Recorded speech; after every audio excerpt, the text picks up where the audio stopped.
Il est 7h21. Bonjour Frédéric Souillot, bienvenue. Vous êtes secrétaire général de Force Ouvrière. Bonjour Jean-Baptiste. Force Ouvrière, fonction publique, qui a déposé un préavis de grève. Objectif Jeux Olympiques. La CGT a déposé également, annonce qu'elle va déposer des préavis de grève pour les JO. Vous êtes premier syndicat dans la fonction publique d'État.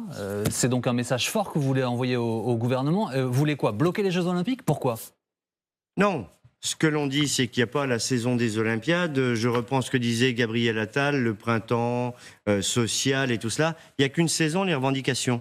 Sur les Jeux Olympiques, toute la fonction publique ont prévu une manifestation, une mobilisation intersyndicale le 19 mars. Donc il fallait bien déposer des préavis.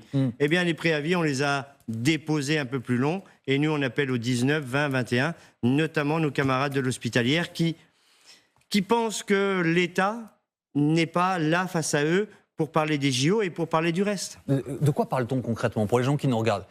Ce sont des revendications qui sont uniquement salariales, de l'ordre des primes, ou est-ce que ça dépasse ça? Ben non, ça dépasse ça et de très loin. En fait, on met en avant à chaque fois les primes, le salaire, bien évidemment, parce qu'ils remplissent leur frigo comme vous ou comme moi, avec la paye. Ces conditions de travail, comment est-ce qu'ils vont se rendre sur leur lieu de travail alors qu'ils sont réquisitionnés? Comment est-ce qu'ils en reviennent pour retourner à la maison? Comment est-ce qu'on fait garder les enfants? Mes camarades du ministère de l'Intérieur, de la police, on a tous mis en avant la prime et Gérald Darmanin a dû dire 2000 €, je crois, de compensation. Maintenant, ils demandent comment est-ce qu'on déplafonne leur compte épargne-temps, comment est-ce qu'ils se rendent sur les lieux où ils sont réquisitionnés, comment est-ce qu'ils font garder leurs enfants, comment est-ce qu'ils arrivent à organiser leur vie de famille. Mais tout ça n'a pas été anticipé, Frédéric Souillot? Ça n'a pas été pensé?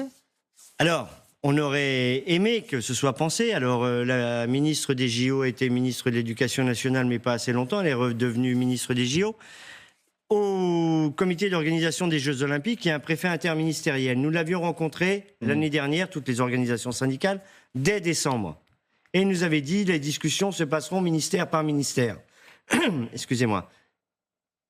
Nous n'avons rien vu.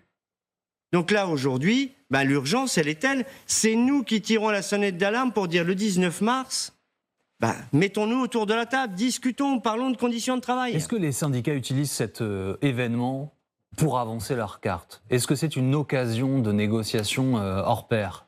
Non. Mais ce serait dommage de penser que ça.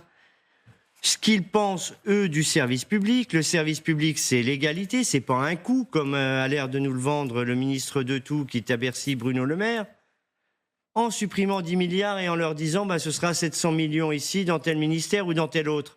C'est moins de moyens et surtout pas d'augmentation de salaire. Les augmentations de salaire, déjà l'année dernière, sont passées à la trappe.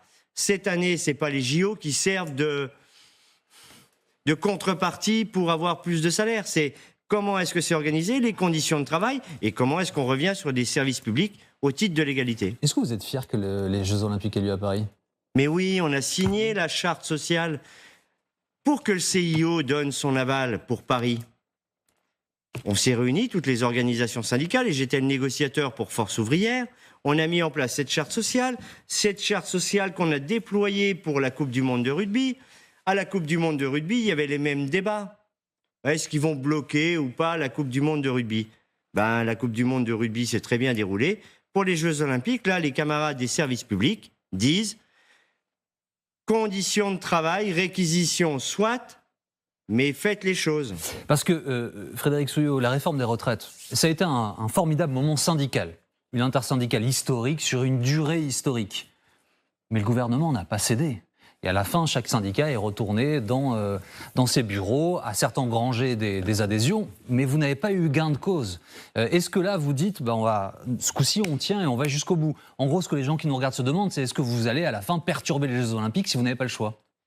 Si vous n'obtenez pas ce que vous voulez? Alors, si les revendications ne sont pas entendues, si les conditions de travail ne sont pas reconnues, améliorées et tout cela, il y a des préavis qui sont déposés pour aller jusque septembre de cette année. Donc, peu importe l'image que ça donnerait à la planète de la France et de Paris? Mais l'image des JO, la dernière fois qu'on a eu des JO à Paris, c'était il y a 100 ans, en France, sur le territoire national. Une fois tous les 100 ans, on n'attend pas une fois tous les 100 ans pour porter des revendications. Maintenant, Le 19 mars, il y a grève et mobilisation et nous verrons bien après le 19 mars. Est-ce que ça peut devenir un mouvement intersyndical à nouveau d'ampleur, comme c'était le cas pour les retraites? Ben, le 19 mars, je serai... Après le 19 mars, hein. Oui, non, mais le 19 mars, nous serons tous... je sais que mes collègues de la CFDT et de la CGT seront avec nous à la banderole de tête. C'est la première mobilisation, mais c'est fonction publique.